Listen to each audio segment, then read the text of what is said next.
Hello guys, welcome back to Nishita gardening. তো আজকে এই পাতাবাহারগুলোর তোমাদের সাথে যে ভিডিও আপলোড দিয়েছিলাম, তো দেখি শিকড় হয়েছে কি না। তো এখন উপরে ছোটোটা উঠিয়েছি, এখন বড় ছোটোতে এত শক্তভাবে আছে, এত টানাটানির ফলে যে সবচেয়ে বড় যে শিকড়টা ছিল সেটাই ছিঁড়ে গেছে। তো ওটা খুবই কষ্ট লাগতেছে, কেননা ওটার মনে হয় সবচেয়ে বড় শিকড় ছিল গাছটা। তো এখানে মাটিটা কমপ্লিট করে রেখে দিয়েছি। তো মাটিটাকে আরেকটু সুন্দরভাবে মাটি মিক্স করে গাছগুলোকে আবার রিপোর্টিং করে দেবো। একই টপে রিপোর্টিং করে দেবো, কারণ এখন আর কোনো টপে খালি নেই। তো এখন তোমাদেরকে দেখাচ্ছি ভালো করে যে কতটুকু শিকড় বেরিয়েছে। তো এখানে দেখো অনেকগুলোই শিকড় বেরিয়েছে, মাশাআল্লাহ। এগুলাকে আমি রোপণ করে দেব।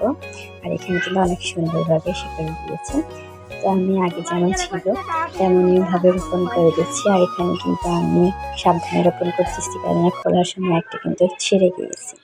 তো রোপণ করা শেষ, পানি দিয়ে দিলাম। তো আজকের জন্য এটুকু, দেখার জন্য ভিডিওতে। আল্লাহ হাফেজ।